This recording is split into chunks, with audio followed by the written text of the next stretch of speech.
This is ST-321, code clearance blue. We're starting our approach to deactivate the security shield. Hi, I'm Paul and I'm with my mate James and welcome to Code Clearance Blue, a show where we discuss all things Star Wars from our home here in the UK.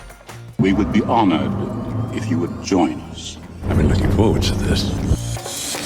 Welcome all to a new episode of Code Clearance Blue with myself, James and Paolo. We're back after the holidays. We hope you had an enjoyable Christmas and Happy New Year to everyone watching or listening. We really value your support. And I haven't spoken to you, mate, really over the holidays, have I? How did it all go? Yeah, it was busy time, you know. Lots of running about, seeing people, presents, saying lots of things. Yeah, I didn't ask for this. Shit. Which I thought was quite appreciative, these kids, you know. It was good times, really. What got short shrift? What didn't they like? The little one, there's two things. He said, so he's opened everything. He's gone, where's my Black Panther and Captain America suit? I was like, didn't realise that was on the list. I put it on the list, Daddy, but you didn't put it on the list. I told you, but you didn't put it on. So obviously it's my fault. So that was fine because then we got a Captain America suit a week later. And then I think it was some colouring pens. It just sort of threw him. You know, it's like I didn't ask for these. I didn't ask for these. Are these in the wrong stocking, Daddy? Yeah. So making, was it, you see on Instagram, making moments with children. Yeah, there's a lot of that goes on. That's beautiful. Beautiful, man. Yeah. So you're saying Christmas almost got derailed by an admin fuck up? yeah, totally. Yeah, it is. Yeah, it's pure admin. But I'm not very good at admin, so I blame the admin. Yeah. What about you? How did it all go? Yeah, it was fine. Yeah, went to go and visit like my mum and my brother and his wife down in Cornwall for a few days, so it was nice. Just trying to think. Oh, big shout out to my brother and his wife, by the way. They finally they were having a baby, and oh, great! Little one made an appearance on New Year's Eve, so he just squeezed. No into way! 2024, yeah. New Year's Eve, amazing. It's mad. I literally what it's like, sort of New Year's Eve. Like the phone lines all go down, don't they? The networks crash because everyone's like phoning and texting all around like midnight or whatever. So I was like, I'll get ahead of the game here. And I'll text him at about 8:00. And I was just like, look, Happy New Year to you both. Keep me posted on what's going on because the due date was like mid-Jan. And lovely to see you at Christmas and everything. And I'll give you a bell like tomorrow or the next day. And he texted me back about 5 minutes later and just went, oh, yeah, Happy New Year. By the way, our baby's come. And he sent me a picture. And I was just like, what? Oh, there we go. Yeah. Amazing. So just managed to squeeze in. Squeeze in, yeah. Well, they're going to have cracking parties. Oh. When they're sort of 18, 31st of December. Can you imagine? Amazing, yeah. It's like you got the whole place celebrating. Down Weatherspoons. Down the Weathers. That's good. Yeah, so we've been sort of missing. We've been quite busy. So we've been watching the Skeleton Crew. We have. We'll do a review of I think it's episode 5, 6, and 7 dropped day of recording, hasn't it? So, which we've both watched. So we'll do kind of like an abridged little review of those 3 episodes. Yeah. There's been a couple of newsy bits as well, which I'll pop out in a minute. But was there any propaganda over the holidays? Did you squeeze anything in at all? Or? Yeah, I've been watching. Been putting they like the Mandalorian a lot actually, which is quite good. I mean, obviously it's not age appropriate at all, but it's Christmas. It's as they say, it's plus 12. It's like it's all right. It's all right. So that they like that more than Skeleton Crew, which is obviously a bit more. I thought, it's because it's got children in there, they like it, but it doesn't really work like that, I don't think. But Yeah, so that was our propaganda sort of watching Mando, which was really good. That's good. I did a full rewatch of Mando actually over the holidays. Yeah. And one thing that struck me as being really funny that I don't, I don't know if we picked up on it when we did our episode reviews back in the day, but everyone's offering him a drink Yeah, right. all the time. Good point. They It's like do. the geezer don't take his mask off. Yeah. They're always like, Mando, come sit down, have a drink. Mando, do you want a drink? Let's go out for a drink. It's like the geezer don't eat and drink in public. So Yeah, that is a very good point. It's against the creed. yeah, cheers, Mando. Yeah, no, it was really. I mean, especially season 1 was really good. Again, watching that again, and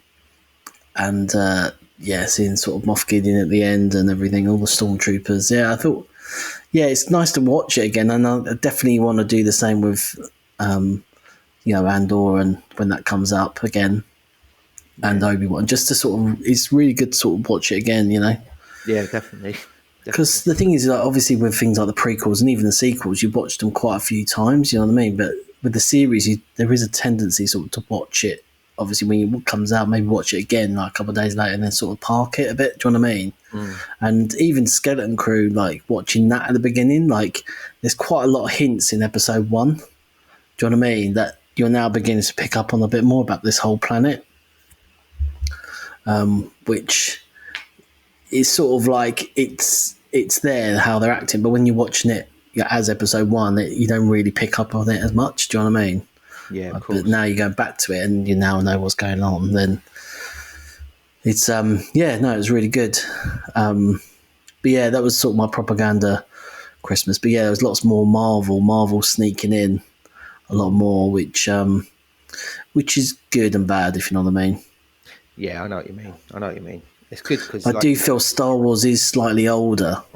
Yeah, I do feel that like it just doesn't seem to capture the sort of younger ones as much as like Marvel does with Spider-Man and new Captain America, and you know what I mean, like Hulk and things like that. So yeah, Marvel's a bit more immediate, would you say? yeah, I think so. Yeah, Makes sense. Luckily, they're all on Disney Plus. Both they are. Yeah, I mean it's good value for money. Otherwise, you'd be buying Marvel Plus. Exactly.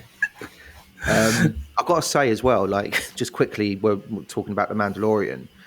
That time jump in the first episode of Series 3 is a head fuck. I've got to say, even for me, who knows everything about the story and everything, I was still a bit kind of like, if you don't watch Book of Boba Fett, you have no idea why things are happening this way. Yeah, it's quite interesting that they tested the intertwining series, didn't they?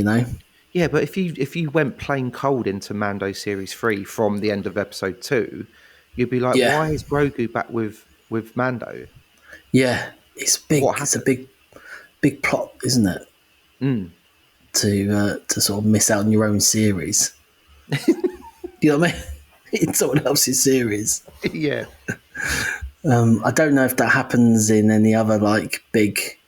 I don't watch like any sort of other big sort of series. You know what I mean? But that would intertwine like this. But yeah, I don't know. Any of the Marvel films do that with any of the series, but they're quite a big thing, quite a big storyline to go. Oh, just to let you know, that's in another series.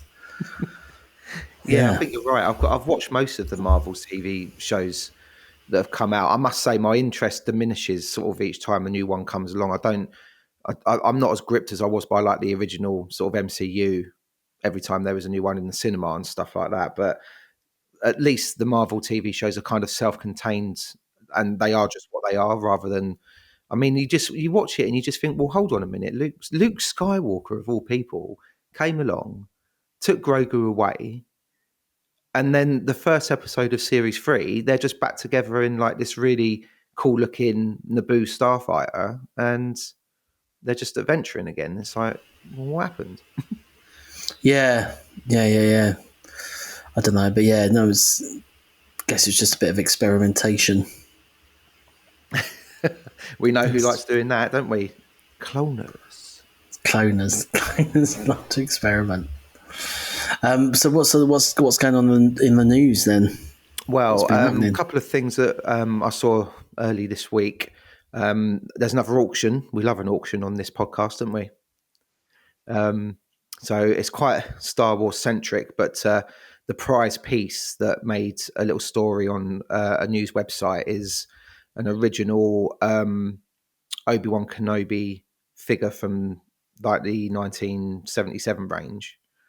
With the original yellow double telescopic lightsaber is going up for grabs. Oh, God. Yeah, apparently there's How only much is three. that? They said in the report there's only 3 in existence or something. Jeez. Yeah. And it made me laugh because the story was the one that's going into this auction belongs to a guy that lives in southern England. And basically, back in the day, someone who worked for Kenner rescued the figure from like the trash pile and kept it. And then they sold it. They sold it to a guy who lives in Scotland, and his job is reindeer farmer. What? What the hell is that all about? I don't know. Like, lives in the wilderness of Scotland. Like, So were they prototypes? These figures then? what's that? Were they sort of testing the Obi-Wan figures? Is that what Kenner were doing with them? Is that why? Well, yeah, and also because I suppose the lightsaber in the film is blue in the end, isn't it? So what they did is they took away like the blade came out like that, and then again, so they got rid of the second bit and just had it as one and turned it into blue. Right. So I think the yellow ones were just like testers or whatever. Like my Mace Windu one with the green. Yes, yeah. There you go, mate. Keep hold of that. And because this is going up for auction, they expect it to fetch around £30,000. So, Jeez. you've still got that Mace Windu, right? Yeah, still got it. Yeah, in its box, Good man. never taken out. So yeah, happy days. There you go. Give it another 10 years and then put it on the market. Yeah. I reckon. Better keep that Morocco one you've got. Because we all know it's Mace Windu underneath. Mace Windu's going to end up with like every colour lightsaber. Mate, the amount of things, you know what TikTok and Instagram, all these other places are like, where they just got Mace Windu, I swear, every week gets his own TV series with a mock-up poster. Do you know what I mean? Yeah. Every week you see a Mace Windu. Oh, there's a new Mace Windu series coming out. It's been commissioned. So, yeah. He survived. It's always the one with like where he's got one arm missing and shit like this, you know. And you know, like this stormtrooper is Mace Windu, you know. It's like these little 30-second videos of just seeing how Mace Windu's back in the new season. So I love it. Yeah. I love it. Because That's what happened. I delve into Twitter obviously more than the other ones, and I'd say you're probably right. At least once every week or so, there's always someone who's like, "Guys, I've just had a great idea. Right? What if Mace Windu survived?" It's like we've done this numerous times over the years, and personally, for me, no, he's dead. Just leave him. Like, Yeah.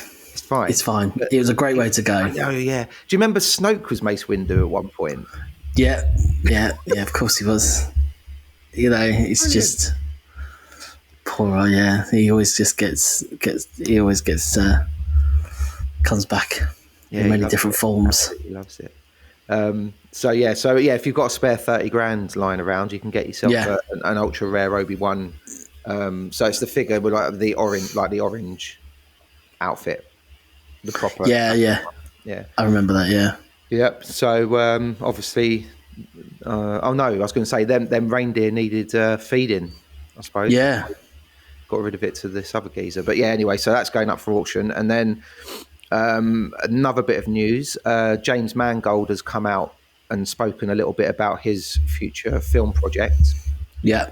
And he's said that he's really looking forward to it because they've deliberately set it so far from anything Star Wars that we know and love.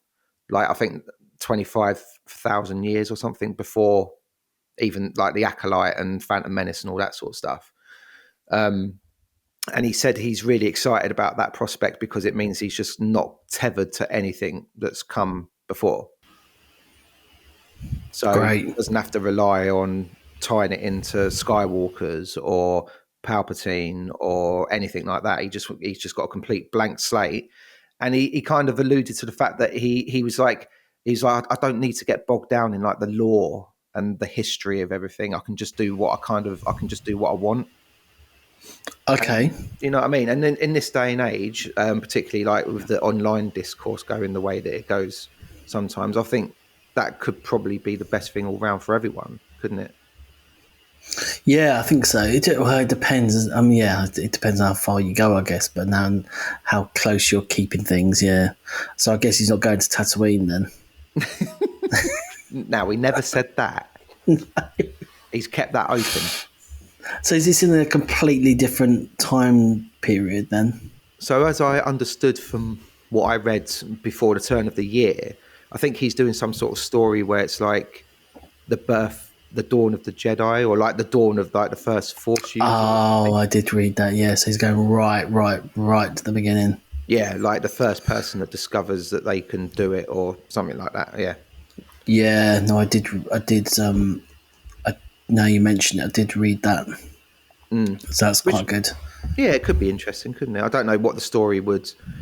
I don't know if they're going to take it all the way back to, and just literally... I mean, it could be on a Tatooine-esque planet where it's just like the birth of man, you know, like where everyone's just living in desolate places or whatever. I don't know, but I mean, God, if they went down that route, it could be like a silent film. You know what I mean? Yeah. Could be. Yeah. No, it is really good. That'd be ballsy to do, wouldn't it? Jesus. Well, it's like the Jabba the Hutt film, which was going to be all in subtitles for 2 hours. Oh yeah, the Guillermo del Toro one, yeah. Can you imagine reading subtitles for 2 hours? Well, I've just watched the new Squid Game series 2 over Christmas. Of course, yeah, that's all in some. Yeah, of course. Yeah, bloody brilliant that was as well. I recommend it. Yeah, I haven't seen any of it yet. Have you seen the first one? No. Oh, I keep watching. Get involved, mate. I just keep watching stuff I've watched. I don't watch new stuff. Oh, kids, it's 18 plus, but it's Christmas. Go on. It's Christmas. Come on, let's put it Treat yourself. Yeah, my big one. He does know about Squid Games as well because other things copy it, don't they? Do you mean like Mr. Beast and all that? Yeah, they did. They did like an actual TV show where they replicated the games and stuff. Obviously, no one got killed afterwards, but yeah, they did that as like a quiz show. And then, did you see the football over the Christmas? Bloody, you know, Tottenham get quite a large Korean contingent because of Son. They did like a big promo thing around. They had like advertising boards and people. Oh, really? And stuff. Yeah, they went crazy for it. Interesting. In my head, I was like, makes sense because it's kind of a challenge to go and watch 90 minutes of football there. Do you know what I mean? So, totally, yeah. It's got something to get distracted with. Absolutely. What other newsy bits are there? Just one other, Star Wars adjacent. But are you a fan, or do you recall Spaceballs? I do, yeah. Spaceballs, yes. Remember that one? I was a fan. I think there were funnier ones, but yeah. I do remember it, and it's reference to Star Wars. Yeah. Well, there's going to be a sequel, apparently. No way. They're going to do Spaceballs 2, the search for more money.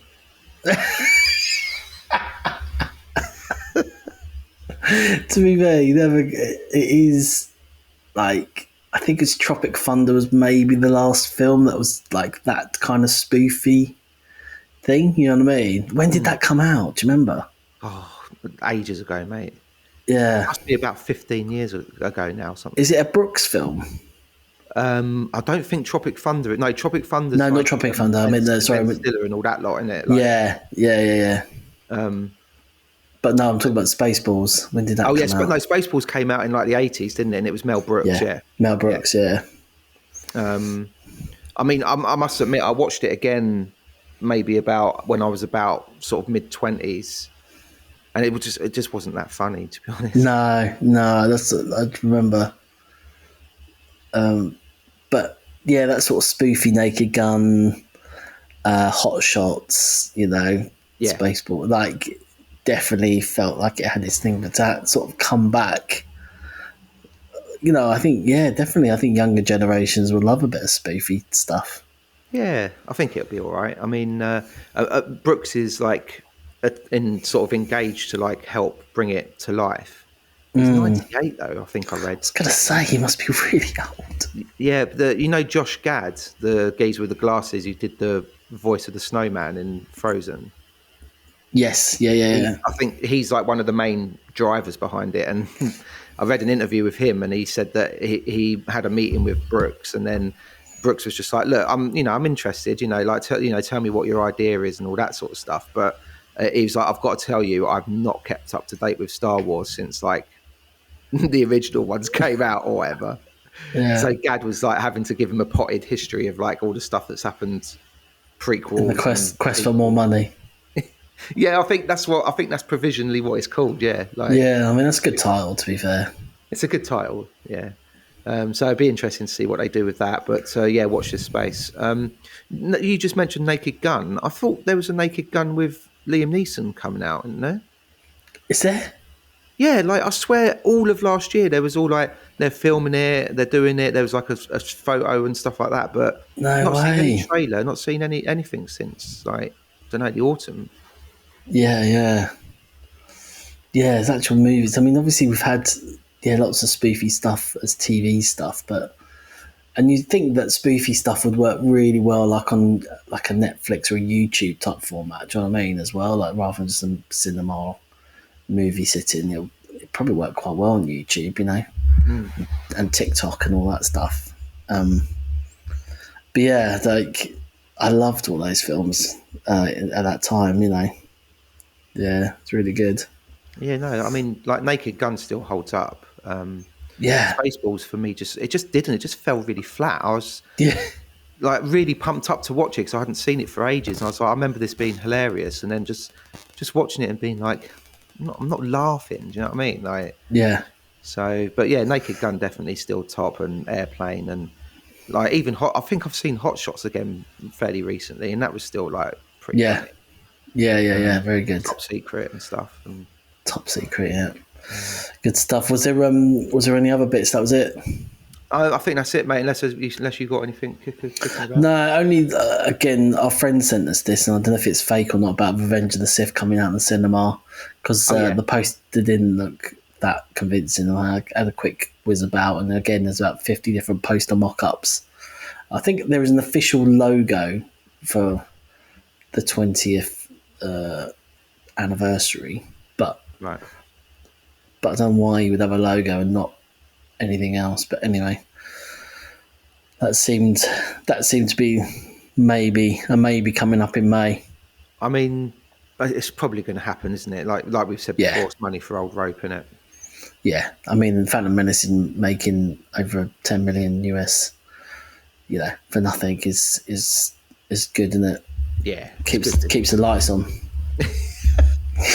Keeps the VFX screens on so people can work 24 hours a day. Yeah, keeps the electricity bill at Disneyland. That's it, mate. That's it. That's for just 1 week, isn't it? I think. Yeah, that's it. And that castle and that drone show. Those carousels don't power themselves, No, exactly. Oh, they missed a trick there. They should make everyone run around like Flintstone style, so it just goes round like that. Yeah. Save a few dollars. Save a few bucks. That's it. Good stuff. Well, we'll move on to a bit of Skeleton Crew then. Because we haven't been around for a couple of weeks talking about Skeleton Crew, we could do a bit of 5 and 6 and a bit of 7, all sort of mixed together. I think we should, mate, to be honest with you. Yeah. So episode 5, they went to that palatial kind of spa resort, which is where we thought Mando was going to end up at the end of season 3, didn't we? We thought he was going to retire. A little sauna. Have a little chill out retirement. Yeah, so they ended up going there, didn't they? Because like there was something inside the dungeons or the caves that they needed to get hold of or something, wasn't it? Yeah, it had sort of the coordinates and the special map or something, wasn't it? That's it. That's it. But no, I thought again, I like this planet. It was a really nice little planet. It's quite a good idea. It, sort of had a bit of as they're sort of coming in, had a bit of a Cloud City Bespin feel about it. Sort of architecture a bit, and we've seen some nice ones. We saw, the one in Mandalorian. That was sort of a nice when Jack Black, wasn't it? He was the governor. That was quite a nice planet. And this one was quite good as well, I thought. And yeah, look, it's quite a good idea to make a spa planet, and then obviously he bumps into an old friend again. Couldn't remember his name, but she called him. Can you remember? I don't know. Just add it to the list. I forget. Add it to the list. He's got loads of names now, which is great. And did you work out who it was straight away? Yeah, straight away. Yeah. Is Kelly, wasn't it? Kelly MacDonald, is it? That's it. And there's a couple of other little cameos that come up, which I thought were quite good. But yeah, I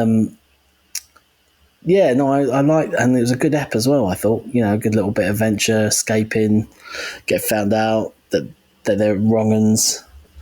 Then we sort of, fly downstairs and go in some sort of temple, Indiana Jones style. It was quite good, wasn't it? Quite adventurous. Yeah. With little booby traps and things. That was very Indiana Jones. It was. And then very indie / Goonies, that bit. I suppose the big thing at the end was when we saw a lightsaber. Of course. That was cool. I half expected Kelly MacDonald to come over and be like, "What are you talking about?" Yeah. Totally. Oh, brilliant. I love that. That is great. Love these. I like Alfred Molina in the second episode or whatever. Yeah. There's loads, like you said. Yeah, lots of cameos. Lots of little. It's really good. It's sort of carrying on from the Jack Black cameo and the cameo from Lloyd, Christopher Lloyd. You know what I mean? There's like sort of big recognisable people. Yeah, and like you said, there was another cameo that we saw in that episode. Not a certain, but a hut was knocking. A hut of some kind, yeah. Which I thought was great. I thought it was quite brave to do like a planet like that as well, considering so many people pushed back against Canto Bight in the last gen. Yeah, that's what I thought. Because again, it was a bit Canto Bight, wasn't it? Sort of like this. It was. Yeah, I think. I mean, that's a great thing. You can sort of experiment with these little planets, can't you? They're not main. They sort of feature for an episode, and then you go again. And why wouldn't you? Have a little relaxation mud. Sort of, good for your skin, especially if you're a hut in the Tatooine sun. You can't brutal. Do that on Tatooine because you just get baked in and then you'll be trapped. Yeah, it's brutal. So you need a layer of mud. You need a layer. A layer. There we go. Happy days. But it was like the little lightsaber was like a golden handle, wasn't it? Or was it just a light shining on it?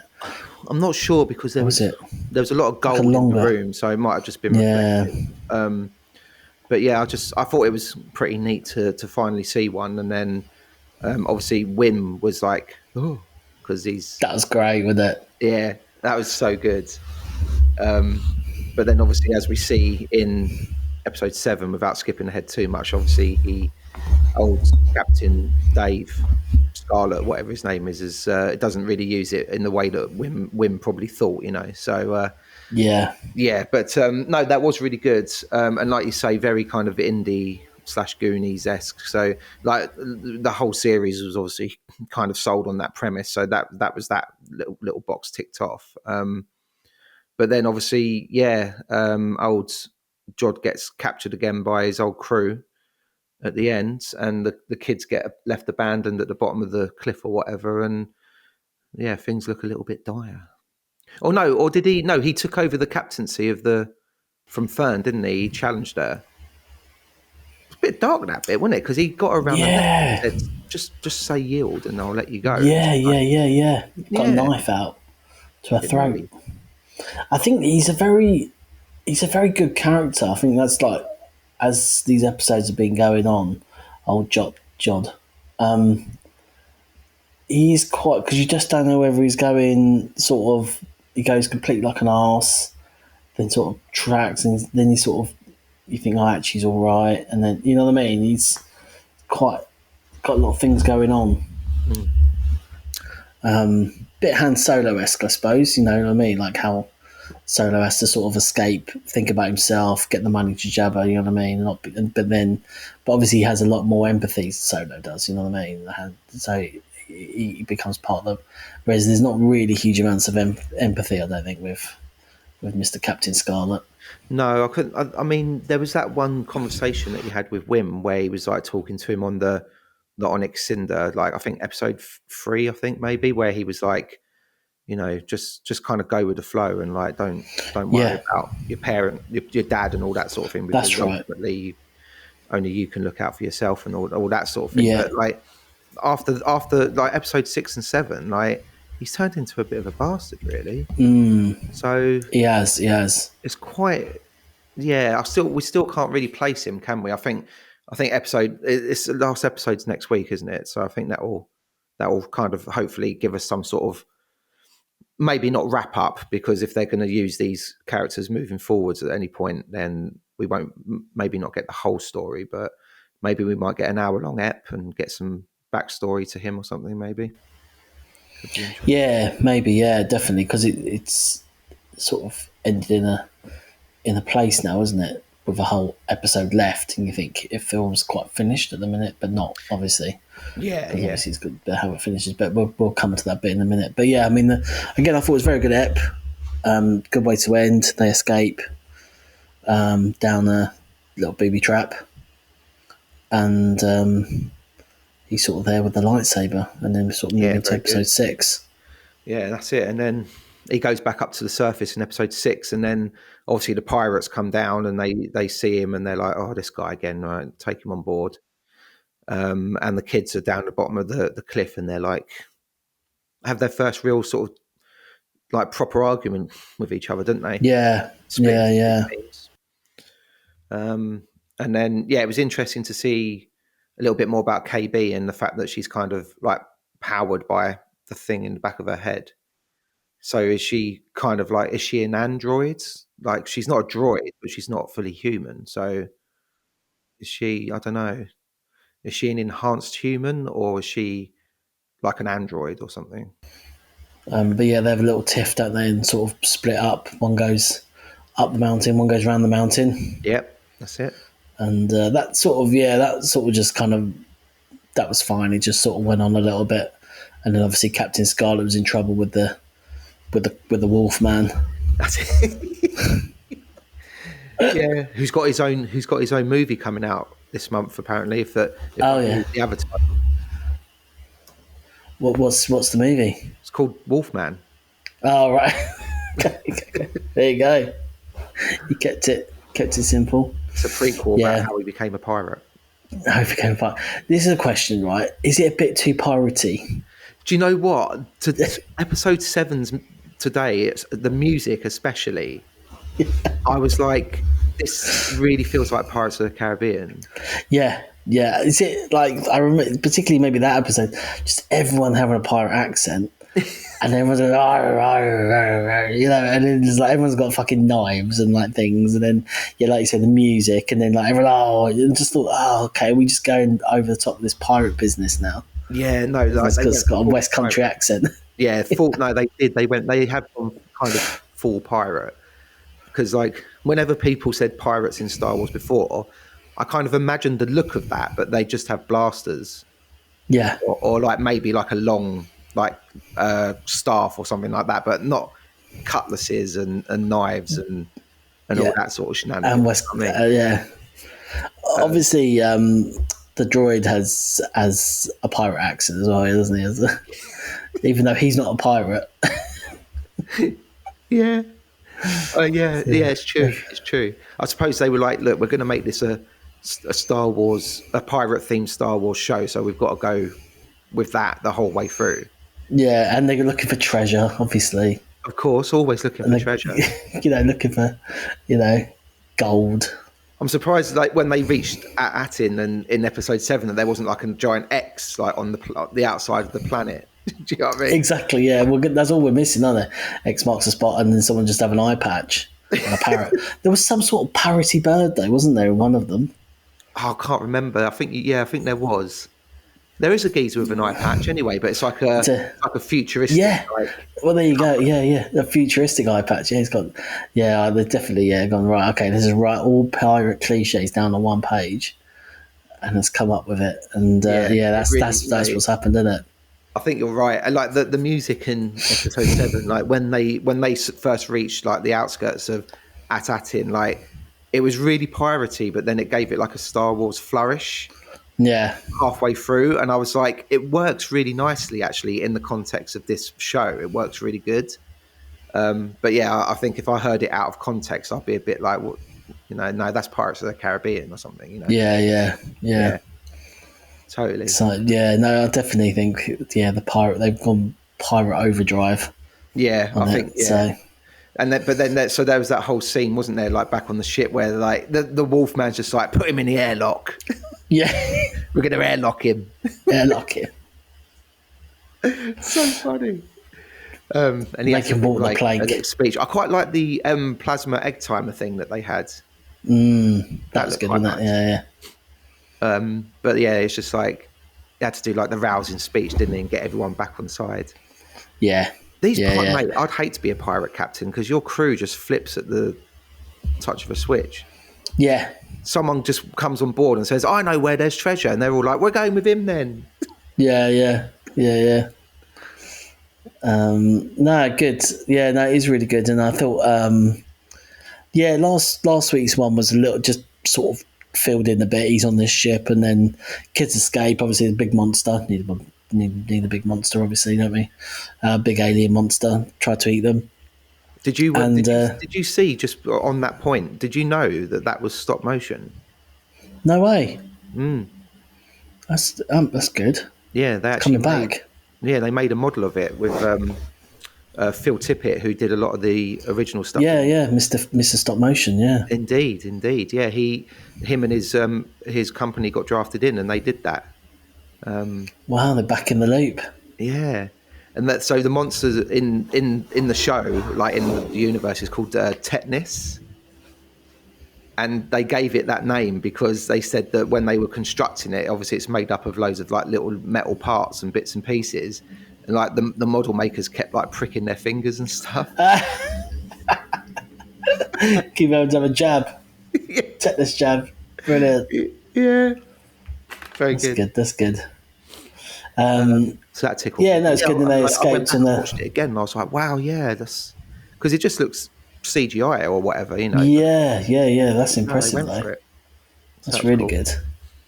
And then it was this week's episode. And then he was sort of buying himself some time, and then the pirates were like, yeah, okay, well, let's go to the coordinates and see what's what. And the kids obviously nearly got sucked into that big sort of like trash compactor type furnace or whatever it was. Very Toy Story 3. Yeah, and they had to. So in episode 7, old SM33 was like, oh, that looks like the Onyx Cinder without its armor. I was like, oh, that was armor. Okay. Never really sort of thought of a ship having like an outer layer of. They just always have shields, don't they? Yeah. They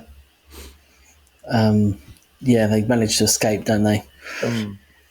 Get on the ship, escape, and then they know the coordinates as well. Yeah, so they both kind of get there at the same time, don't they? At the start of episode 7. Yeah. And this I thought was actually quite a nice sort of new way, a new reveal of seeing a planet, because we are so used to just seeing a planet.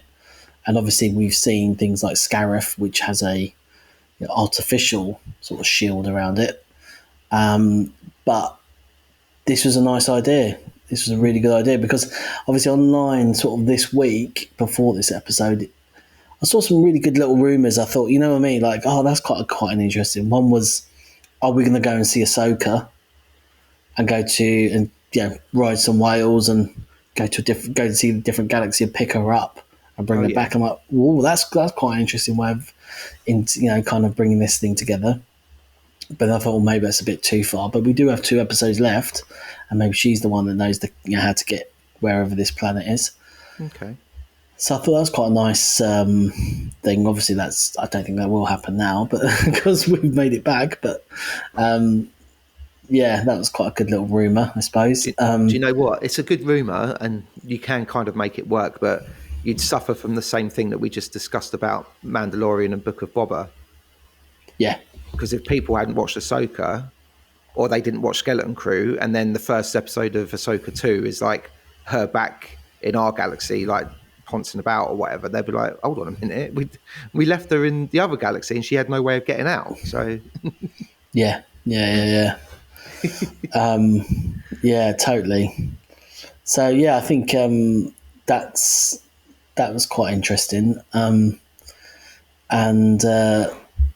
then we just see this sort of big, angry green planet. Yeah. And like you say, it's like it's sort of artificially created to be like a security door, basically. Yeah, which I thought was a very clever way, and obviously and then only their ships are allowed to go through and become, can go through and actually, but obviously, it gets sucked up and tractor beamed. Always have to have a tractor beam, and kids escape again, which is good. Wolfman dies. Didn't he? He got mullered, and Jod survived. Yeah, so not much has changed. No, but then I thought it was interesting that, like, obviously the beginning of the film was the parents sending up that episode. Yeah, parents sending up that little communicator thing. Yeah. Which, as much as episode 5 was like Indy and the Goonies and stuff, like that beginning felt very ET to me. I mean, running around in those types of woods, and it's all misty and dark, and they've got a communicator. I was like, oh yeah. Yeah. That's right. No, it did. A little communicator. Instead of phone home, it's like come home. Yeah. They were. But I liked the sort of entrance going into the planet. I thought it was really good. Obviously, Jod's on the ship with them. He threatens them with the lightsaber, and you're like, well, he's got a lightsaber, you can't do anything about it. This is what I mean, though. So Wim's obviously been reading up about how, like, Jedi were, heroes and do what's right and rescue people and all that sort of thing. And this guy's just like parading it around, being like, if you open your traps again, I'm going to lop your heads off. Yeah. Which he did to, unfortunately, our favourite droid. Yeah. I wonder if they'll fix him by the end. They'll fix him, yeah. Of course they'll fix him. Yeah, of course they'll come back. Because that little rat came out, the one that lives in his eye.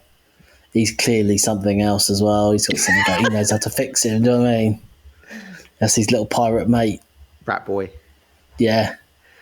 Because every pirate ship has a rat, doesn't it?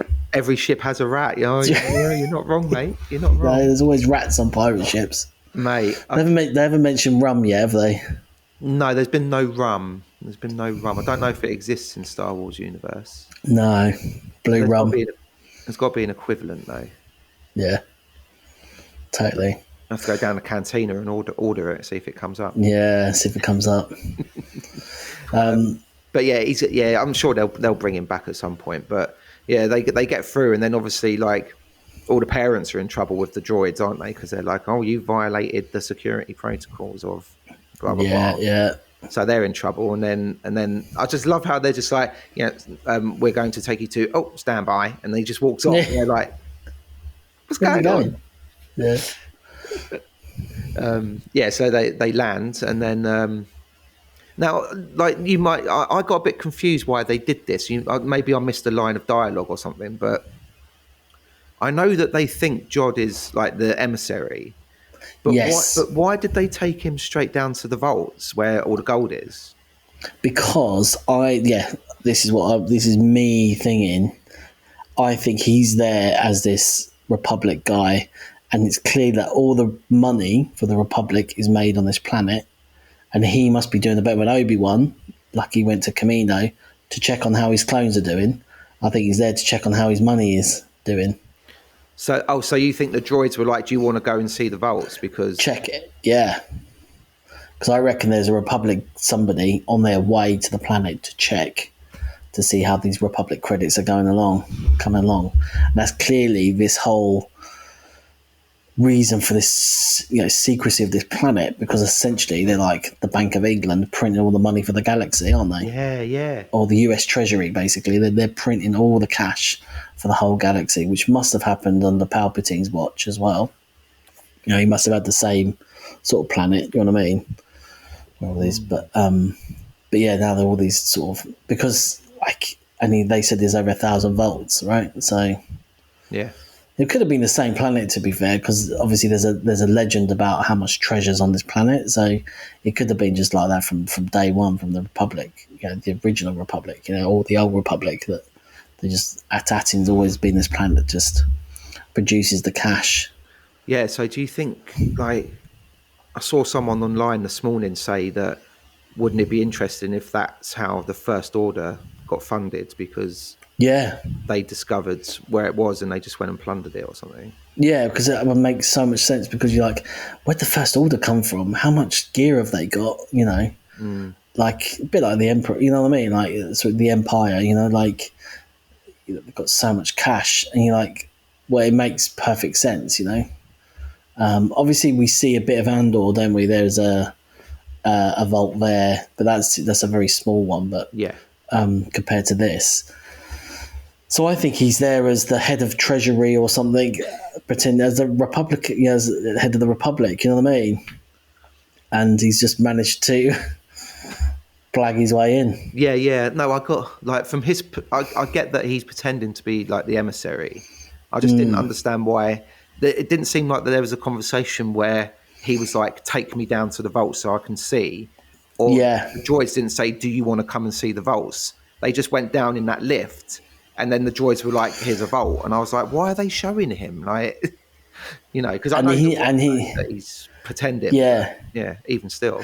And he needed to have that little Obi-Wan comment, that's why I'm here. If he had that in, all your confusion would have gone. Totally. You know what I mean? Like, I guess you're here to see the vaults. That's why I'm here. And then come see the vaults. Yeah. Or check the money, or check the quality, whatever it is. He should have told the droids, right, can you count every bar, every credit, please? I want to. I just want to, and I bet you he wants to take some, just to, I just want to take this just to show somebody. Yeah, I'm just going to take a couple of handfuls just for quality control back at the lab. Yeah. Although but it's funny, like, how credits though, right? Yeah. So I don't know, because like everyone seems to be very shocked to see them whenever they get spent out in the wild. So I don't know.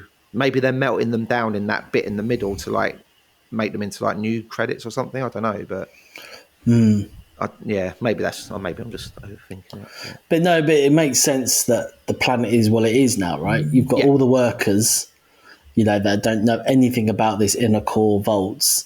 You've got this massive security around this planet, that only particular ships can get in. You know what I mean? It just all makes sense now, which is good, because we were all sort of, I thought it was some sort of weird communist state, where everyone has to be the same, but it's not. You know what I mean? It's just a massive bank for the whole galaxy, and even when they were using the credits, in previous episodes to buy a hot dog or whatever it was, everyone's like, "Oh my god, I haven't seen this in ages."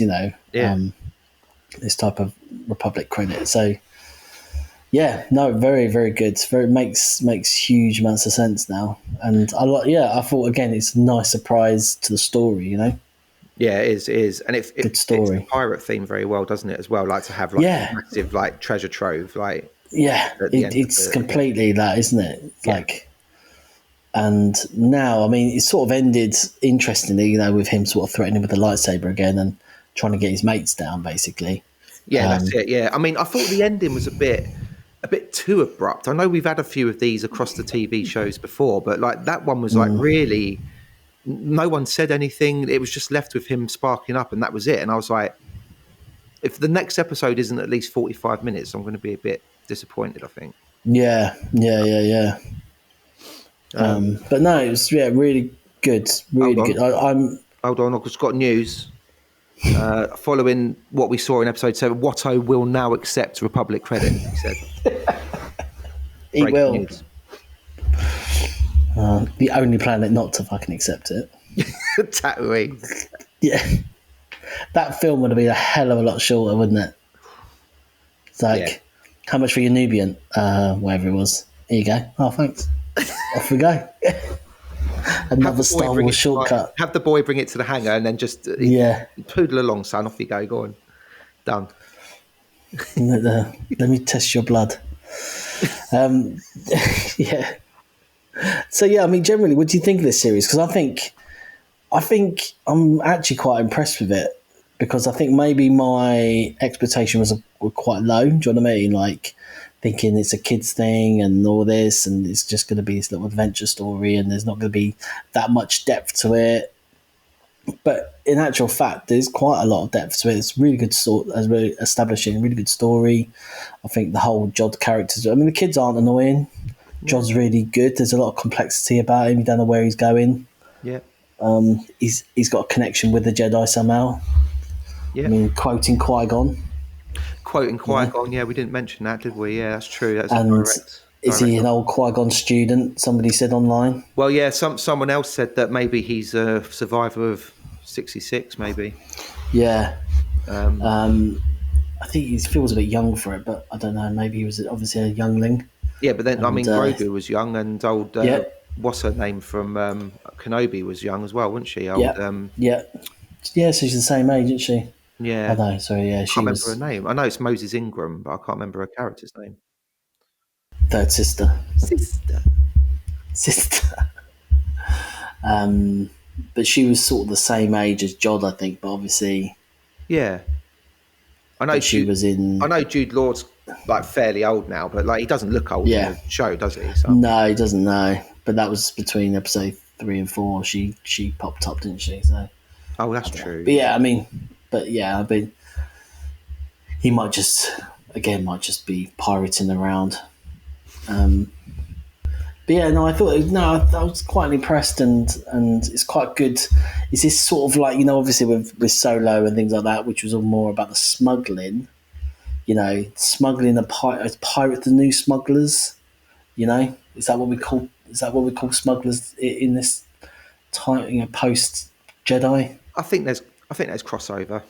There's crossover, yeah, definitely. I think there's overlapping. I think there's, you can be a pirate that does a lot of smuggling, or you can be a smuggler that does a bit of pirating. Doesn't Lando greet Han Solo as a pirate? Are you your old pirate?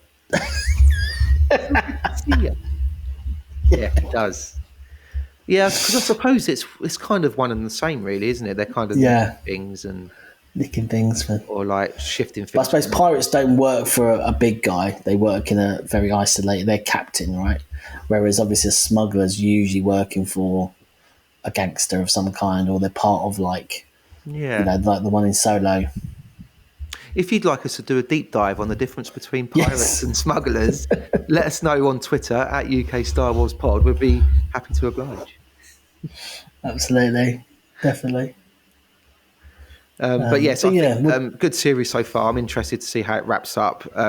It's definitely better than I thought. I think same as you, because it was kind of there was like 4 kids front and center. I thought it might be a good sort of like yarn for like younger viewers and stuff, and we'd just watch it because it's Star Wars or whatever. But it's actually been fairly engaging. I quite like the pirate vibe. I know that it's been over-egged a little bit, but it works, and they've been consistent all the way through as well. It's not like they've just chucked it in like odd episodes or anything. Yeah, exactly. So yeah, I'm interested to see what happens, and the fact that Atatin has turned out to be a Barclays is interesting. Yeah, it's It's Fort Knox, basically. It's Fort Knox, basically. Yeah, it is. So look forward to the finale next week, and we'll be offering up our views. Absolutely. I think unless there's anything else, mate. All good. No, we'll catch up next week for the finale. Yeah, sweet. Okay, as I say, Twitter at UK Star Wars Pod. You can find us on YouTube if you just search for Code Clearance Blue. Give us a subscribe. But yeah, I guess from now we await the finale of Skeleton Crew. So on behalf of Paolo and behalf of myself, thanks for tuning in, and we'll say may the force be with you all. Starting our approach, deactivate the security shield. Security deflective shield will be deactivated when we have confirmation of your code transmission. Stand by.